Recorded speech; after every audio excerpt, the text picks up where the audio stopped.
Meeting's being recorded. And Amy, you're on.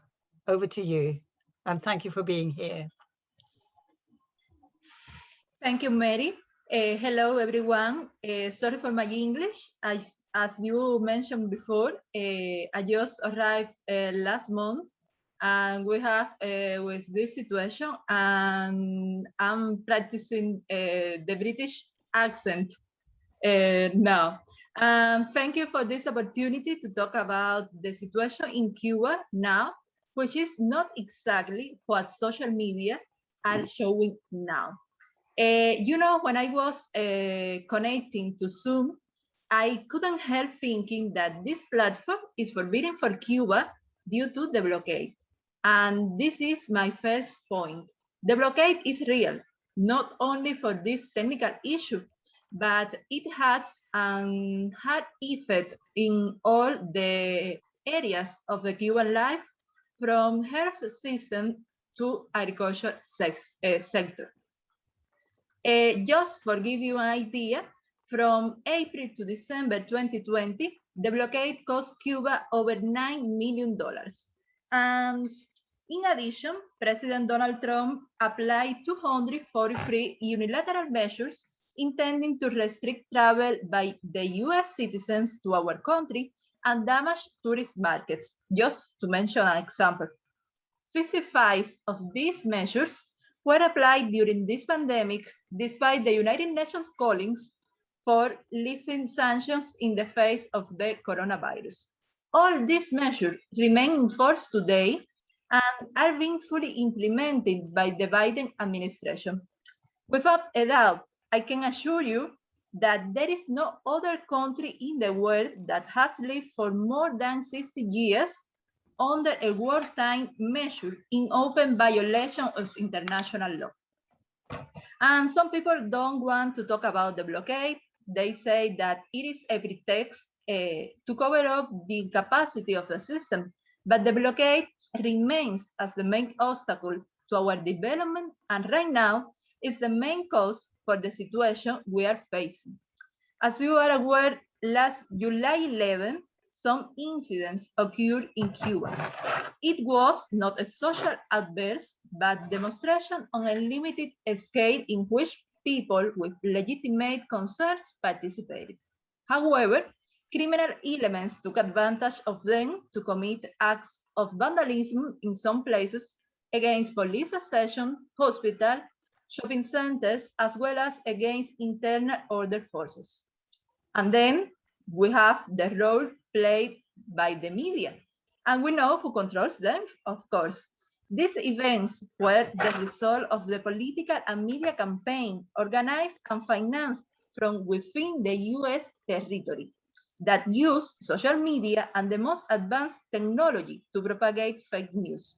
Its goal was to present a collapsed country and justify a foreign intervention in the name of humanitarian intervention. All of us know what the US-led humanitarian intervention have been like. As a result of this ongoing campaign, as you mentioned at the beginning of this meeting, our embassy in the French Republic was the victim of a terrorist attack in last 26 July. After the attack, the French government condemned this action. We hope that other countries will act in a similar way, of course. As you might expect, the US has not spoken about the attack, and sure it will not, but it is cynical that it is Cuba which remains in the US list of states sponsored of terrorism. In the middle of this political and media campaign against my country, it is important to highlight that the institution continues to function as normally, under the condition, of course, imposed by the pandemic. Controlling the spread of the COVID continues to be a priority. So far, over 8 million doses of the Cuban homegrown vaccines have been administered. And last but not the least, I want to recognize all the supports received from Cuba's friends around the world, especially here in the United Kingdom. It ratifies that Cuba is not alone. Thanks once more for this opportunity, Mary.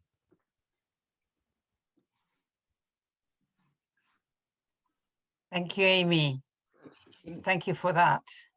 I think highlighting the role of the blockade, which has been going on for 6 decades, it's a miracle how well the Cubans have survived and maintained the socialist direction. And also, as you refer to, the 243 sanctions by Trump, and I think Joe Biden is planning some more.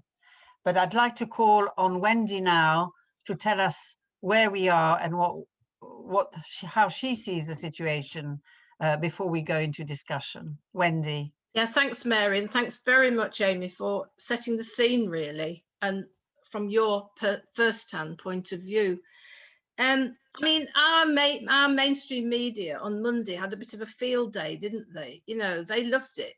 They, you know, this is it. This is the revolution being overturned in Cuba. I don't think so. A lot of it, or most of it, most of the pictures I saw on the mainstream media were actually, it's fake news. There were pictures of demonstrations of a football crowd when Argentina won a match in just recently. There were pictures from Cairo purporting to be anti-revolutionaries on the streets of Havana and from all over. There were pictures of Cubans, but these were Cubans who were in support of the revolution, who were out on the streets countering the counter-revolutionaries who had caused these problems. But I mean, as Heidi said, on Sunday the 11th, there were people who they had quite a legitimate concern. There were shortages of food. There were quite a lot of power cuts in some areas. From just messages I've had from people I know in Cuba, one person who lives actually fairly near to where one of the places was that where there was an initial bit of protest, did say that they felt that people in Havana were better catered for in terms of the electricity supply. But of course it spread, and one of the reasons it spread was from the social media, the fake news on social media, many of which were accounts that had only been set up a few days before and sending messages inciting people to violence, inciting people to rioting. And that did have some impact. But by Monday morning, the streets were quiet again. The president, Díaz-Canel, went to Antonio de los Baños, which is where the first protest was. He went there and he talked to people, and there were photographs of him of walking in the streets amongst people, talking to people. And already the government have begun to address some of the issues that is concerned. But of course, the reason for these hardships that the Cuban people are suffering, and they are suffering hardships, the reason for this is the blockade, is the US blockade, which has been going on, as Amy said, for over 60 years and has actually been strengthened, particularly during the Trump reign, where he added additional sanctions to that, 243, I think you said, Amy, didn't you?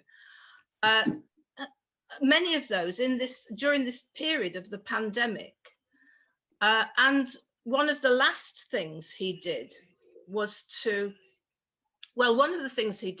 stop remittances from families in the United States, stop people sending money from the United States to families in Cuba, which has caused some hardship for some families, people who do have families over there. He stopped that. But just before he left the presidency at the beginning of this year, he added Cuba to the list of countries sponsoring terrorism. And although on the face of it, you think, well, what difference does that make? Actually, the difference it does make, it means that Cuba was not able to access. It makes organizations, companies, but particularly financial institutions, particularly wary about any sort of loans to Cuba. And I've got some figures here that I actually got from Emily Morris, who some people may know. She's an economist, and she's very well versed in actually the economy of Cuba, particularly. But she did give on this because I thought it was important to just to really stress the impact of this. So it said, so during the pandemic in 2020, the IMF, as it says in what I got from Emily, it jumped into action to roll out support for developing countries through an emergency initiative, a financing initiative. And it provided Jamaica, that's got a population of 3 million, with $520 million. And it provided the Dominican Republic, which has got a population of 11 million, about the same as Cuba, with $620 million. Cuba got nothing from that initiative. And in addition to that, the World Bank and the Inter-American Development Bank, I think it's called, both of which, of course, exclude Cuba.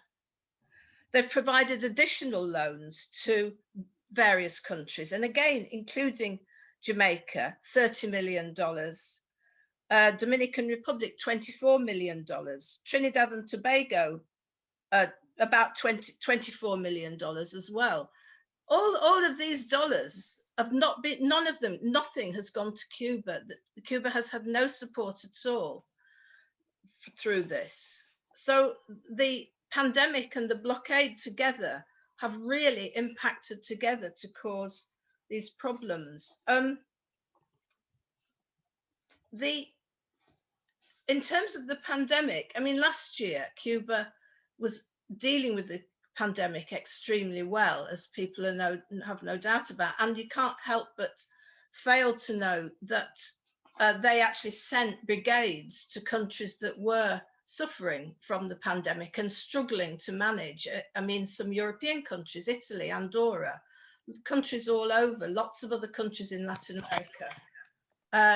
Cuba is very well known for its high ratio of doctors per head of population, and it's very advanced medical services. And of course, the medical brigades, even before the pandemic, had gone to lots of different countries to support countries in times of need as acts of solidarity, needless to say. But earlier this year, there was another spike in the pandemic. I've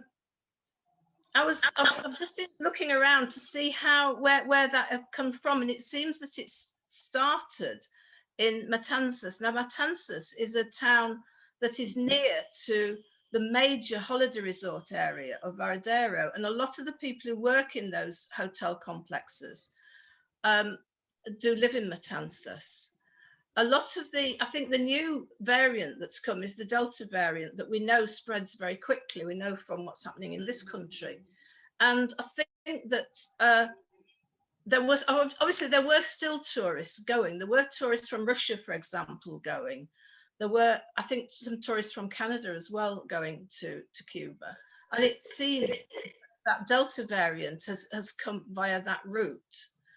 Now, Cuba actually has produced its own vaccines. It's produced, I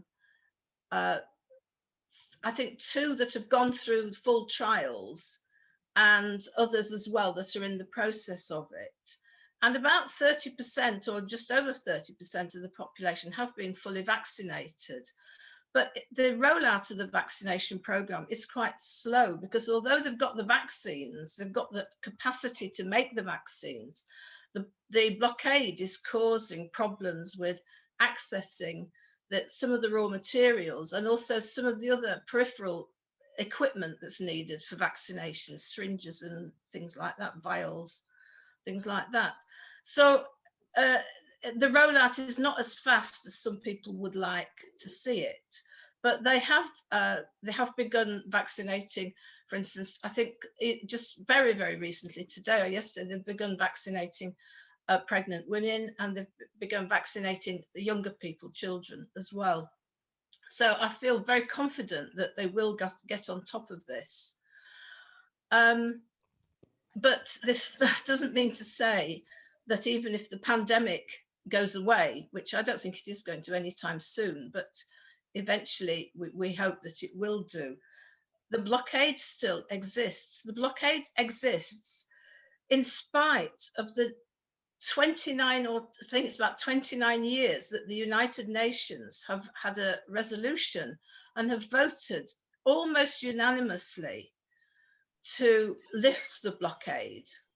The only people, of course, as people know, the people who vote to keep the blockade are the United States and one other, and there's no prizes for guessing that the one other is Israel.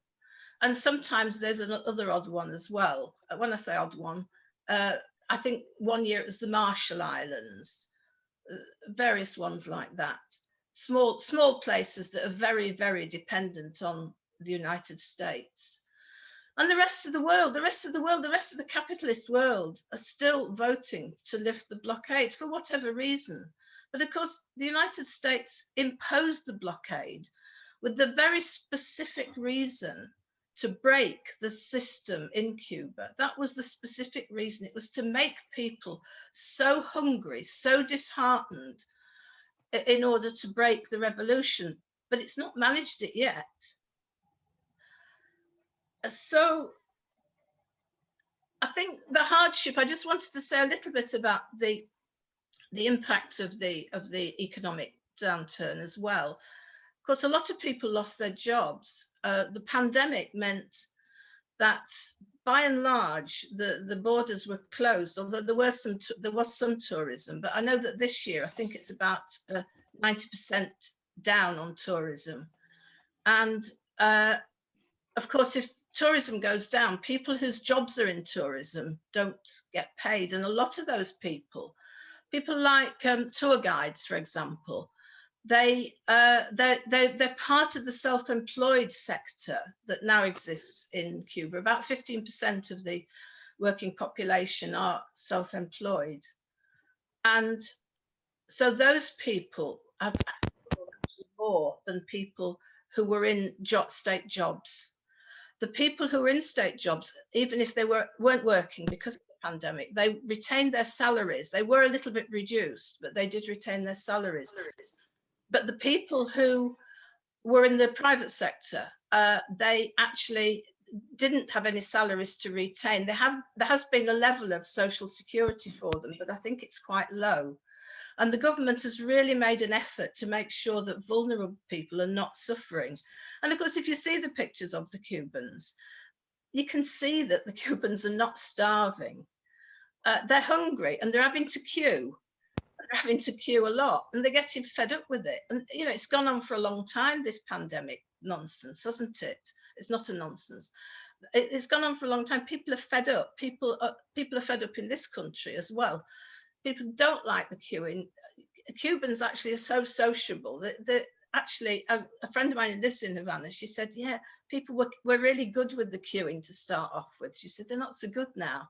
They're sort of, they're not being quite as careful.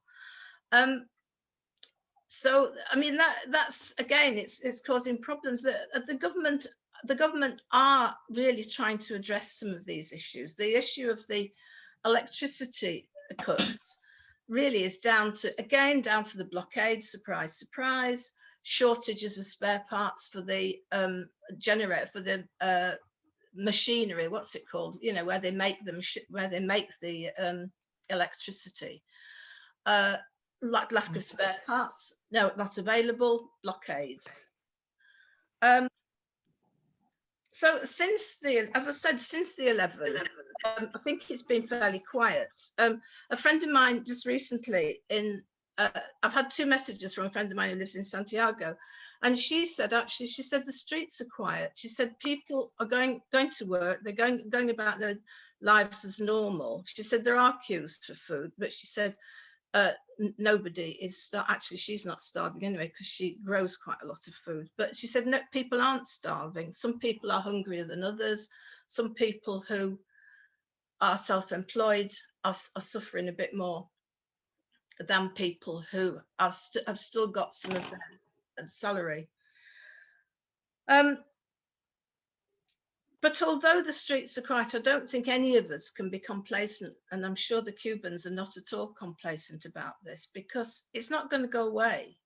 It's not going to stop. The United States have a history of interfering in a serious way with Cuba and other progressive Latin American countries, in Nicaragua, in Venezuela, in Bolivia. And of course, they'll be getting their, they'll be fixing their beady eyes onto Peru now, won't they? To interfere. We know that they're interfering. They interfere in lots of different ways. They interfere with this false narrative that comes out of the United States, but they actually interfere financially big time. And again, I've got some figures here. Last month, the United States allocated $1 million. That was in 1 month, $1 million to promote, this is what it was for, and I'm using it in inverted commas, promote civil and religious rights in Cuba. There was, so far in the pandemic, so far since 2017, there's been $17 million in US aid to be released. And some of it has got, and then another 70 million, which has been sort of allocated, but has yet to go before Congress, who no doubt will vote it through. There's also an increased staffing, moves to increase the staff at the US Embassy in Havana. And again, in inverted commas, in quotes, to enhance our ability to engage with civil society, i.e. to break the opposition. So we have to remain vigilant. All of us in Cuba and here in the UK as well, we have to remain vigilant, and we have to remember the United States won't stop doing this. What the United States really need to do, instead of this so-called humanitarian aid that they're proposing under the banner of SOS Cuba, they should just stop the blockade, stop all those sanctions. And that would make the massive difference to let Cuba get on with governing itself as it sees fit, as the people in Cuba see fit. One of the things, of course, that has already been mentioned is that the Cuba Solidarity Campaign here have an appeal for medical aid, which I'm sure Rob will be able to say what it stands at the moment. And also, just if you're not a member of the Cuba Solidarity Campaign, I do urge you to join, like tonight when this Zoom message, get onto the website and join. So thank you very much.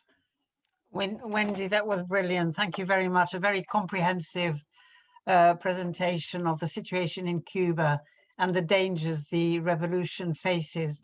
I don't know if this, I'm looking at the participants box to see if there are any questions or any contributions some of you who are here would like to make. I know we've got Rob here who might want to say a few words as the director of Cuba Solidarity Campaign. But before I call on Rob, I would like to also ask our two speakers to also tell us a little bit about why Cuba is so important for the progressive movement in South America and Central America. Because I think that's what's worrying the US, is not just Cuba itself, but actually the role it plays in supporting progressive developments in the region. I don't know who wants to start, whether you want to start, Wendy, and then maybe Amy would like to say something. Wendy? Yes, I'll say something. Yes, I think that, I mean, obviously the system in Cuba is different from the other countries that are, that we're calling progressive. It has a different system, but nevertheless, it's an example, really. It's an example of what a socialist country can do. It's an example of what a socialist country can actually achieve. where the needs of people are put above everything else, where health and education are prioritized big time. And in fact, in terms of education, you know, the education system for learning to read has actually developed in Cuba, has actually been adopted in lots and lots of other Latin American countries, and actually countries outside of Latin America as well. Cuba has shown, as I mentioned, it's shown its solidarity by sending its medical brigades to lots of different countries. I can't remember the exact number at the moment, both before the pandemic and during the pandemic last year. It's also, and actually earlier this year as well, some brigades went to some other countries to cope with the pandemic. It's shown its ability to develop its own sovereignty. It's shown its, I mean, it developed its own vaccines, A, because it's got the skilled scientists to do that, and B, because it had to. It wasn't going to get them from anywhere else. There's a blockade. So it's just an example of what a socialist country can do. And that's what the United States really are concerned about. They don't like a good example like that. They want people, they want the countries of Latin America particularly. They think it's their own fiefdom anyway, Latin America. It goes back a long, long way to the Monroe Doctrine, where it was claimed that, you know, the whole of Latin America actually belonged to the United States. It was part of the United States. They had it before the revolution, of course, the United States, and they want it back. They want it back for their brothels and their casinos, and for people, wealthy people from the United States to go and have a good time. Thanks, Wendy. That's a very good explanation. Amy, do you want to come in?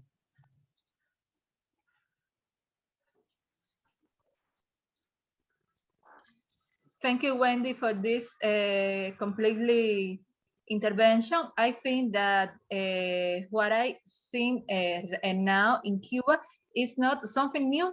It's the strategy of the United States since of its origin, since the 18th century, because they don't understand that Cuba has the right to develop ourselves, and Cuba, the only request of Cuba is live in peace without any foreign interference, and that's disease that the United States can't face it. The right of the Cuban people to live in peace and to self-determination. Thank you. Thank you, Amy. Rob, do you want to come in? Yeah, I can do if you would like me to. I'd like you to, very much so. Can I just introduce Rob, who's the director of the Cuba Solidarity Campaign? And thanks for being with us tonight, Rob, and for all your help with organizing this meeting. It's a pleasure, Mary, and it's great to see so many people at the meeting, and two brilliant contributions. So I think everything's really been covered, but I just wanted to focus a bit on the current situation and the United States. I mean, as Amy and Wendy have said, this isn't a new situation. This is part of a 60-year coordinated, highly financed, dangerous, aggressive attack on a small sovereign country by the world's biggest superpower. And it's an attack that has involved invasions at the Bay of Pigs, terrorist attacks, putting bombs in hotels to pull down the emerging Cuban tourist industry. The first airline bombing was made of a Cubana flight in 1976, where 73 people were killed over Barbados, including the youth fencing team. It was carried out by Cuban Americans. Chemical interventions, and of course assassination attempts on the leaders, over 600 assassination attempts, widely documented by the CIA of the leadership Fidel of the Cuban government, and of course the most vicious and longest blockade of any country outside of wartime in history. And this is by the world's biggest superpower. And the Cuban people have stood firm in a David and Goliath way, or some people say Asterix the Gaul kind of way against the Roman soldiers, standing up to this bullying and aggression for many, many years. And this latest action is part and parcel of the same attacks on Cuba. And we really shouldn't see it in any other way, even though it is trying to be portrayed as something new, some sort of change, perhaps to do with the generations in Cuba, you know, young people, old people, or perhaps some sort of color issue, black people are disaffected, or, you know, maybe it's just time that these old revolutionaries should move on. It's part and parcel of that same strategy of intervention and aggression, which has been foisted on the Cuban people as a kind of point between the US itself, which doesn't really want to see socialism in its hemisphere and is worried about the domino effect of Cuban socialism across the region. It always has been worried about that. And of course, the question of the large Cuban American population in Florida. And that is really where you get the driving force for this aggression and for US foreign policy. Most United States citizens are not anti-Cuban. Cubans aren't anti-American. They have a lot in common and they want to trade and be friends with each other. But there is a significant section, particularly in Florida, which is a very important state electorally. You need to win Florida to become president. We saw that in the last election. You see it in every election going back. And the Cuban American diaspora, not all Cuban Americans, but the dominant group, very far right. They're the descendants of the casino owners, the brothel owners, the mafia that dominated Cuba. They've really carried on with the same tactics and behavior in America. They've been the frontline troops for US foreign policy across Latin America. You can go back to every kind of situation in Chile with Allende, with the Contra War, Oliver North with Irangate, and you'll find Cuban Americans at the front line of US foreign policy in the region. They're a very dangerous, powerful group with an awful lot of money. They include people like the Blockade family, who paid for much of the legislation to do with the blockade. And they have very close links to the far right of the Republican Party. So they don't just promise you the vote in Florida, they absolutely guarantee it with a gun to the head in that state. And they are peddling, quite frankly, a narrative which is completely false. They have shown that, sorry, I've lost you for a second. Let's get back on here. Where are you? No, you're here, Rob. We can see you. Yeah. Oh, okay. Sorry, I've lost you, but I'll. Okay, no, you're there. You're there. No worries. Okay. They have propagated a narrative that is saying that the Cuban people want to rise up. They want the end of socialism. And they've employed bots around the world, false accounts, bots that are churning out 5 or hundreds of tweets a minute around the world, accounts on Facebook, on all the social media platforms, which just came into being on the day of the protests in Cuba. And the narrative is trying to suggest that this is a humanitarian crisis, which it is in many ways, but that they need humanitarian intervention. And they're talking about a humanitarian corridor. And this kind of idea that the Cuban people are, suffering and we in the West have got to do something to help them is a very dangerous thing at the moment. I'd urge everyone to be wary about that, because what it's trying to suggest is that Western intervention is the only way to help the people of Cuba. And indeed, the mayor of Miami even called for airstrikes against Cuba.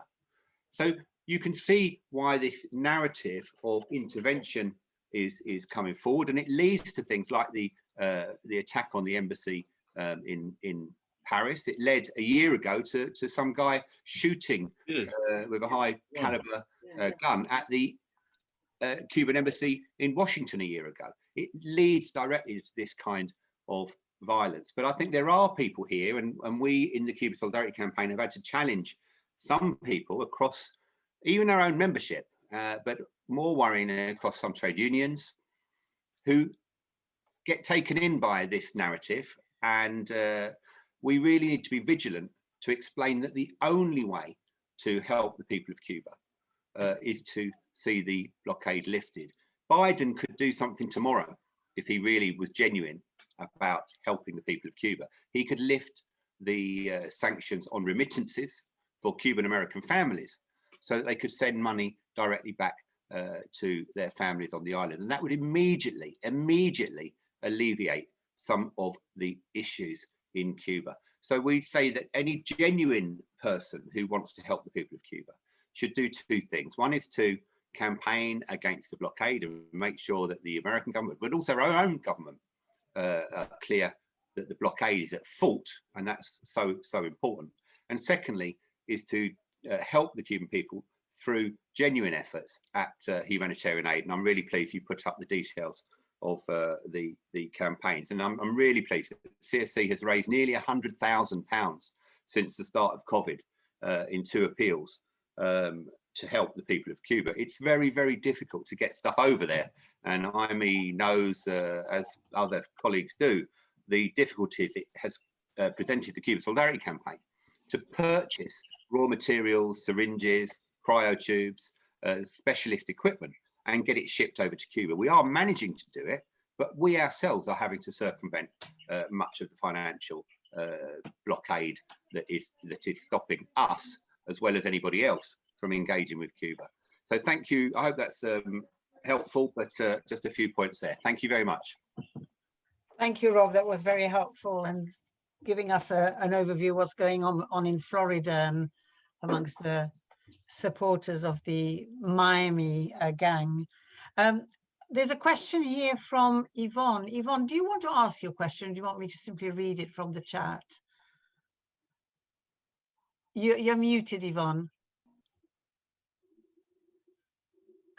In a way, I think Rob's just can you hear me now? Yes, Yvonne, yes. Rob's just touched on it, really.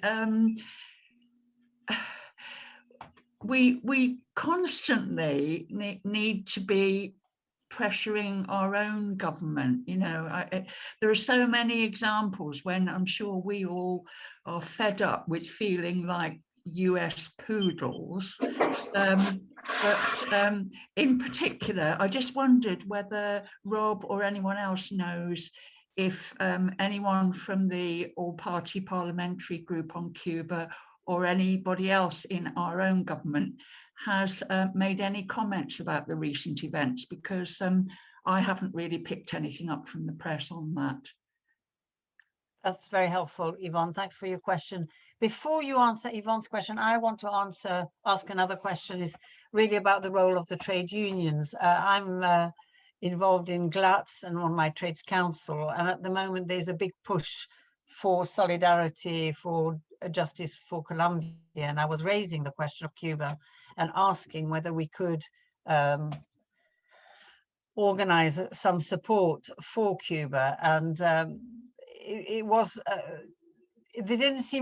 wasn't much of a reaction. So I think there is a big job to do within the trade unions and trades councils.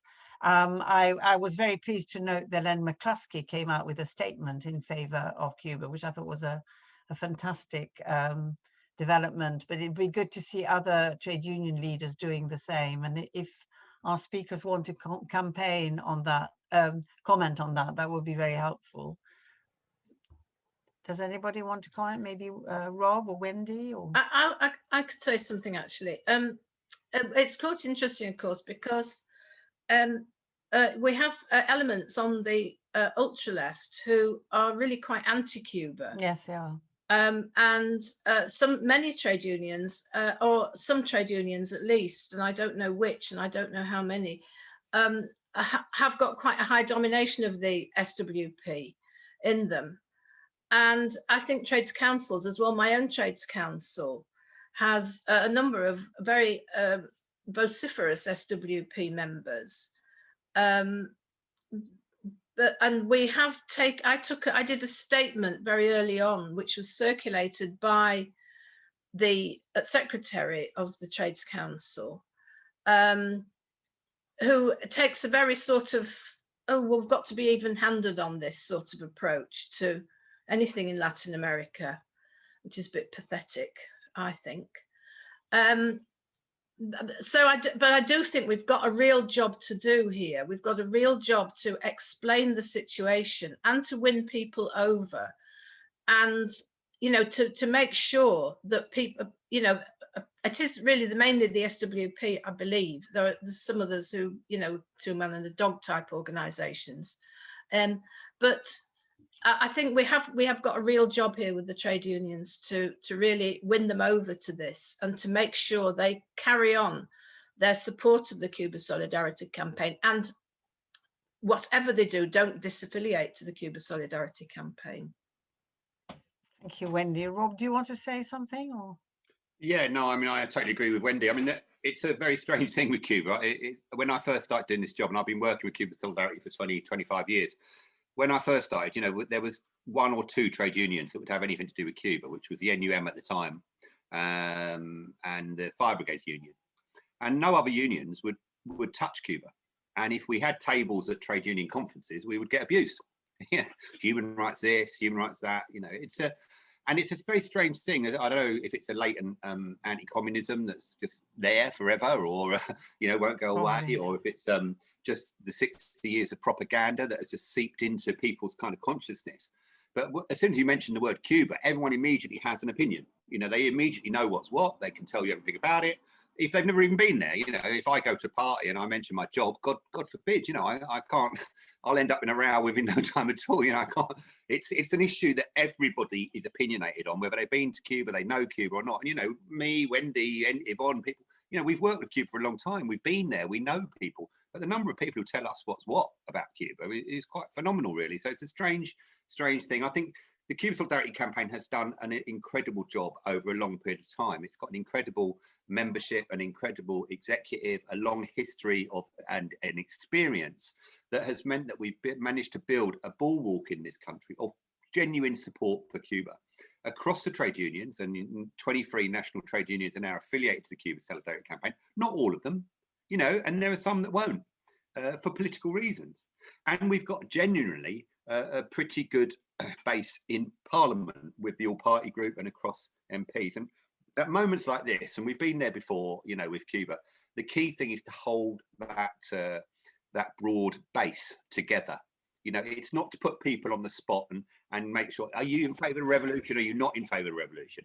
It's about maintaining that broad base and defending the broad base at what we've got now of respect for Cuba against the blockade, a recognition that Cuba is a sovereign country, that, whether you agree with everything or you agree with some things, it's a sovereign country. It's not a disaster zone. It's not a human rights disaster zone. It's got its problems like we've got our problems, or the US have got their problems. It's a sovereign country which has done an awful lot, and we can learn from them. They can learn from us. And it's about respect and dignity and against the blockade. So I think what we've done is to try to work in a tactical way with people who we know are friends. So many of you will have seen up now over 30 members of Parliament have issued positive statements on Cuba online, and that's been brilliant, because if you can get the first wave of people out there to come out positively, then of course you pull the rug from those who want to have a go. There's only really been 2 negative parliamentary attacks, which have been parliamentary questions, and again the British government have been fine in their answers.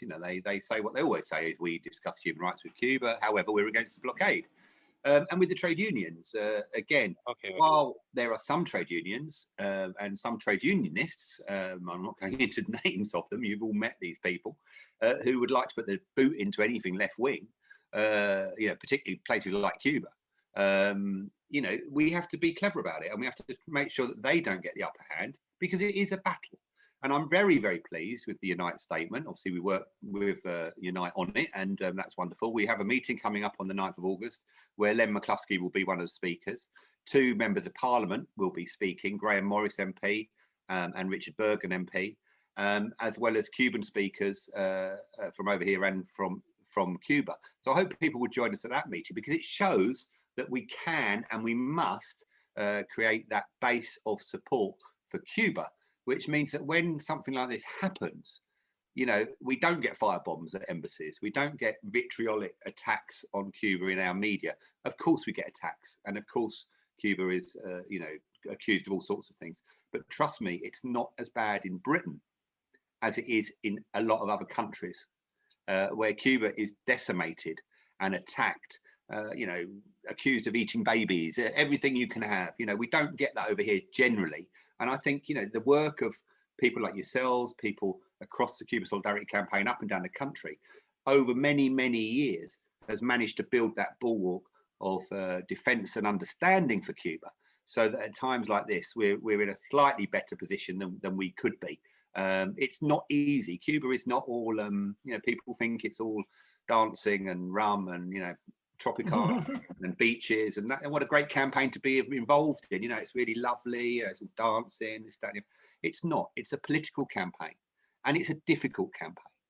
And you know, it's important that communists understand that they, above anybody else, I think, have a key role to play in defending Cuba. And at the moment, the best way of doing that, by a long, long way, is to get involved in the Cuba Solidarity Campaign, in the work of the Cuba Solidarity Campaign, like people here, Wendy, and people do, because communists have a special understanding of the situation. Imagine what it would be like if we lose Cuba. You know, imagine what that would be like for us as communists, you know, if Cuba gets turned over. Imagine when we see those, you know, the fascists, quite frankly, the right wingers turning up, reclaiming their houses, which are now hospitals, or their mansions, which are now care homes. You know, imagine what that would feel like to us. So now is the time, once again, it's always the time to defend Cuba, but now is definitely the time to defend Cuba. And I think the Communist Party has stepped up to the plate and continues to do so. And I'd urge everybody to prioritise their solidarity with Cuba at this time. Thank you. Brilliant, Rob. Amy, up there on the corner of the screen, would you like to say anything about this?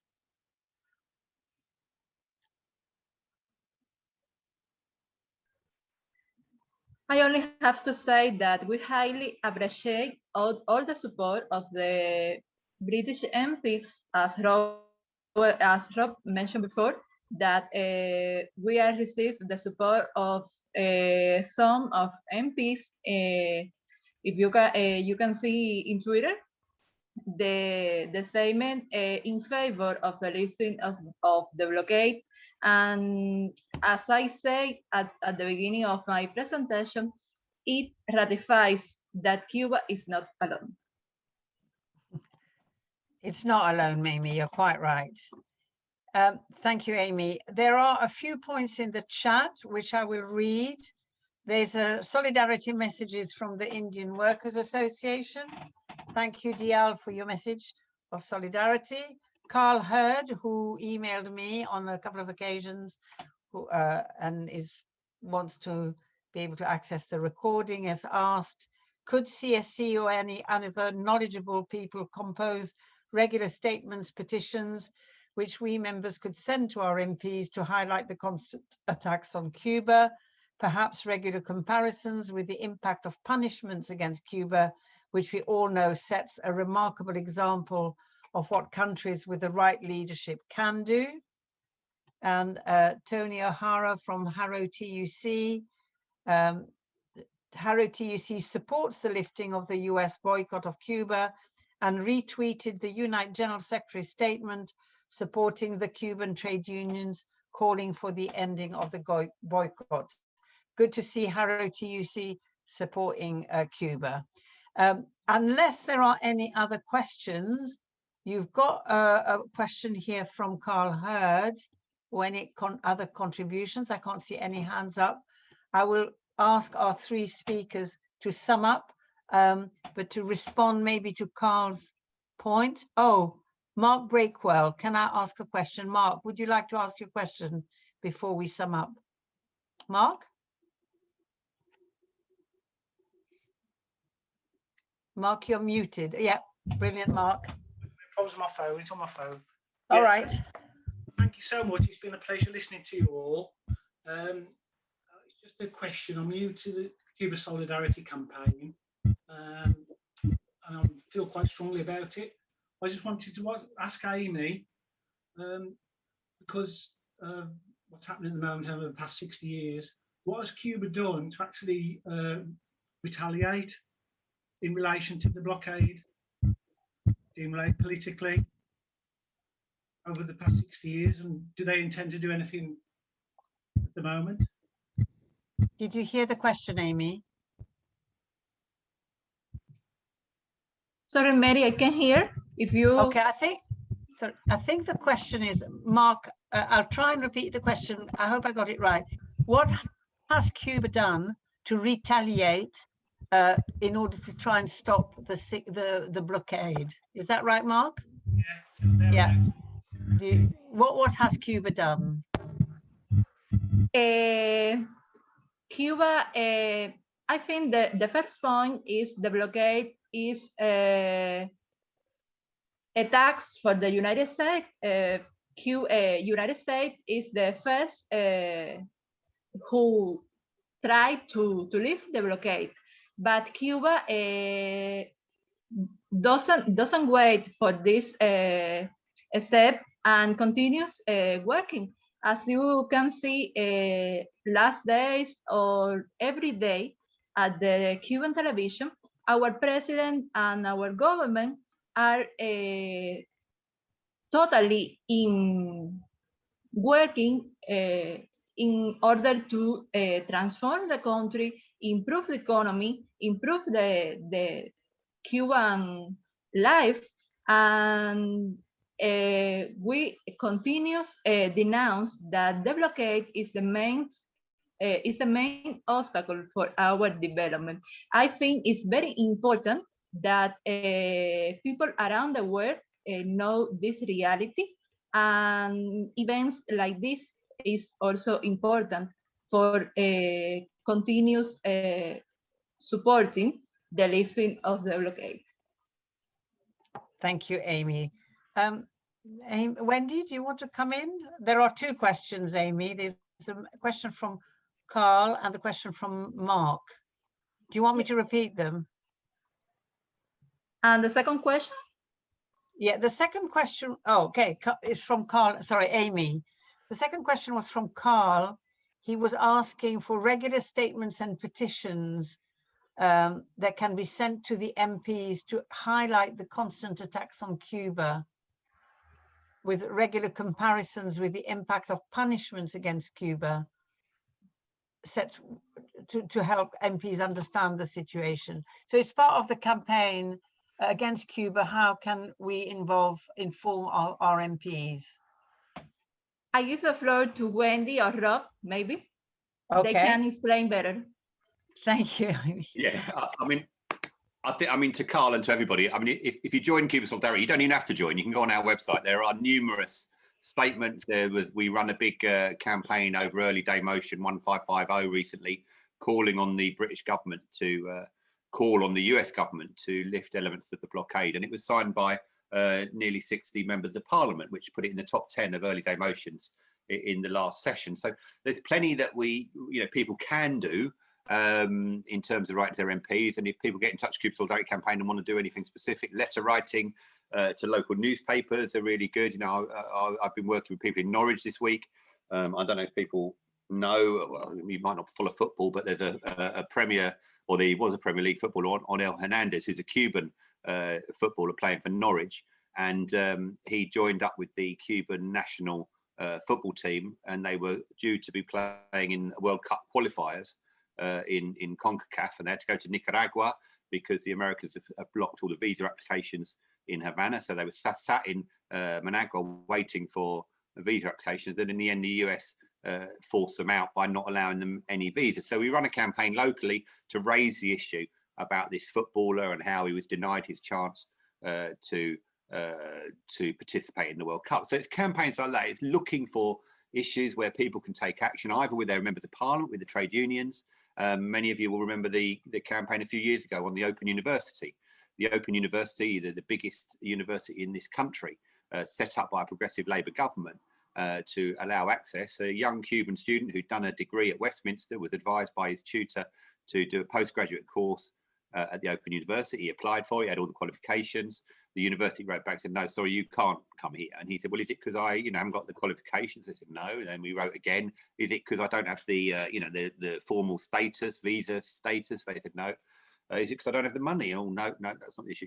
Under questioning from members of the Cuba Solidarity Campaign, people like yourselves who helped us by joining in with that campaign, the Open University wrote back and admitted that they blocked the Cuban student because of the Office of Foreign Assets Control, which is the US Treasury, who made it clear that any businesses around the world that work with Cuba were liable to huge multi-million-pound fines. So this young Cuban student in Britain was stopped from attending the Open University because of laws, extraterritorial laws, which means that it's not just a blockade between America and Cuba, but the Americans block other companies and countries around the world from trading with Cuba because of a third-party sanctions regime, which is then impacting on the sovereignty of Britain.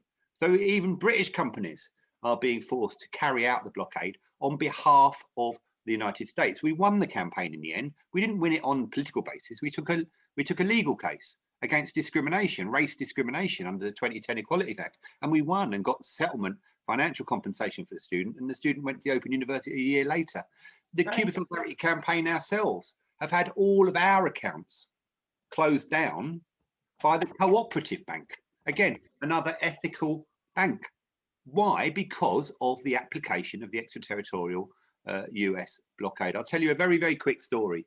A woman a few months ago got in touch with us, and she had put on eBay a small bracelet, a little trinket, and she was selling it. She'd bought it on her trip to Cuba. It was made of shells, and she was selling it on eBay for 99 pence as a little Cuban gift. I don't know why people do this, but they do. So she was selling her thing on eBay for 99p. Within 4 hours, she had a letter from eBay threatening her, demanding that she remove the Cuban trafficked goods from the eBay site, or eBay would shut down her whole shopping site. And this is the level of the blockade that we're dealing with. It's not something arbitrary up there in the sky that doesn't impact it. This is on British people, British companies, British organisations. Imagine if you're a Cuban company trying to do legitimate trade around the world with that level of scrutiny and that level of blocking going on and putting a stop to everything that is going on. I think I would urge people once again, Carl and others, get in touch with Cuba Solidarity, join Cuba Solidarity. There's lots of campaign actions that people can get involved in. And of course, letter writing, MPs, trade unions, wherever you can, it's important to defend Cuba against external aggression and the blockade. Thank you. I noticed that, Malcolm, you've got your hand up, but before I call you in, Malcolm, Wendy, did you want to say anything? Well, I just wanted to say something about how the Cubans are approaching they're approaching the US aggression, really. One of the things that the Cubans do and do very well is they organize international solidarity conferences. There are people here who've been on them, I'm sure. I have. And I remember one that I went on, I can't remember when it was now, and the biggest delegation actually was from the United States, and many of them were the children of Cuban Americans, Cubans who had fled Cuba at the revolution because they knew they were going to have their businesses taken off them, their land, their whatever taken off them. And these were the children who didn't have the same political position as their parents. And also during the time of Obama, there were more US citizens going to Cuba just for holidays or going on study tours there. And they were finding out the reality of Cuba. They were finding out what Cuba was really like, and not how it's portrayed in the media in the United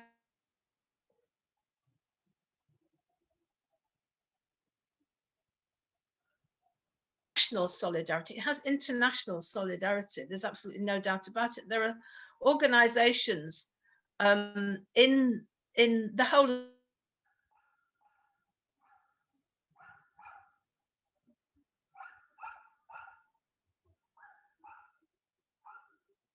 I think you're freezing, Wendy.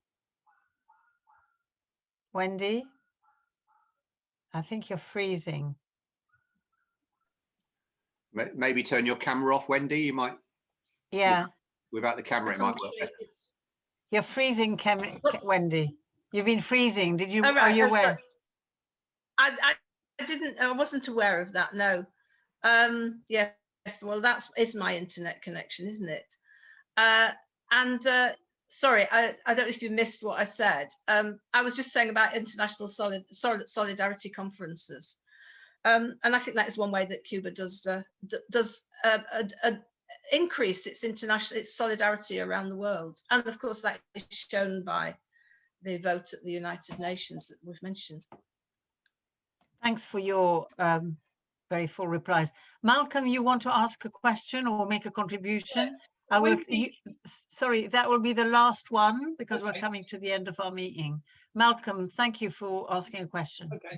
Wendy made a reasonable point earlier on about the World Bank and loans to Cuba, but sometimes those loans have very harsh conditions, and that's the nature of the World Bank. And I just wonder if somebody could just elaborate a little bit on Cuba's approach to international loans. Who would like to take this one? Wendy? Well, I'll say something. I mean, I'm not an expert on this at all. But, I think that, as I said, at the moment, these international loans from international financial organizations, they're just not available to Cuba. And that's partly because of this putting the Cuba on the list of terrorism countries. I think it's just financial institutions that they look at like risk factors or whatever, and they think if a country's on that list, they're a risky country to be giving loans to. But yes, I mean, yes, there are very harsh conditions on these loans. But, if you do need a loan, you need a loan. Rob, did you want to come in? Yeah, no, I totally agree with Wendy. I mean, whether Cuba wants to take the loans or not is up to them, and whether they want to pay the harsh interest rates is up to them. I mean, it's their choice. So at the moment, they don't have that choice. The choice is not afforded to them. So it's a bit like the old argument of the sort of liberal left over here who spend quite a lot of time telling me that it's great that the Americans don't go to Cuba because they haven't got McDonald's, and that makes it really good. And you sort of think, well, yeah, I can kind of get your point, but at the end of the day, it's not our decision to tell the Cubans that they can't have McDonald's. If Cuban want, I hope they don't have McDonald's. But, that's a decision for the Cuban people. That's the point about sovereignty. That's the point about accepting the rights of a people to determine their own future free from outside aggression. It's not so that we can tell them what that future should look like. It's so that we can allow them the same rights that every other country deserves to be able to determine their own future accordingly, with or without loans, with or without McDonald's or whatever it might be. At the moment, they don't have that possibility. Just wanted to come back briefly on the question of the retaliation point. Guantanamo Bay is in Cuba. Often we get asked, well, why do the Cubans let the Americans, have a naval base on their island? I mean, to be frank, America is the world's biggest and mightiest military superpower and economy. They don't need a big excuse, to turn Cuba over. So the Cubans are in a very, very difficult situation, and the idea that the Cubans are in a position to be able to retaliate or stand up. I mean, what they can do is show, as Wendy said, international solidarity. They can show dignity. They can show pride, and they can show fairness to others and hope that they will be awarded the same fairness. And it's our job to make sure that they are. Just in the chat, someone mentioned about, do we send out newsletters? We send out something called Cuba Update on a probably once a week, once every couple of weeks. Goes to about 20,000 email subscribers. That's free to anybody. So you can join Cuba Update and get regular updated information. We publish a magazine, Cuba C, 4 times a year, which goes to everyone who's a member. And of course, there's the website and social media. So we do have quite a broad base, but do get in touch. And keep in touch with developments in Cuba so that you're armed with the arguments to defend Cuba as it is increasingly under attack. Thank you very much.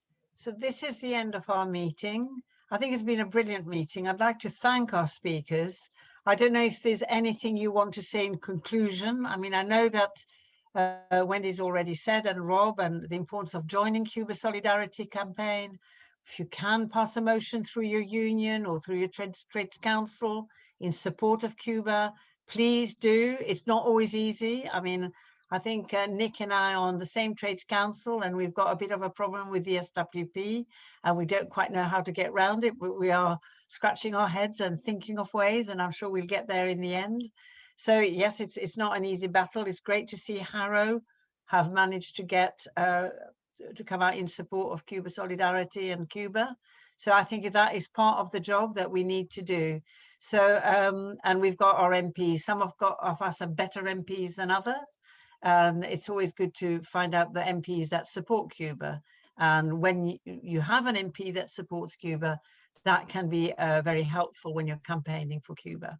So before closing down, do any of our speakers want to say anything before the end of this meeting? Amy? I only have to say thank you. Thank you, all of you, for all the support. And Amy, thank you for being there, and good luck with your stay in England. We hope you have an enjoyable time, and I hope to meet you again. Rob?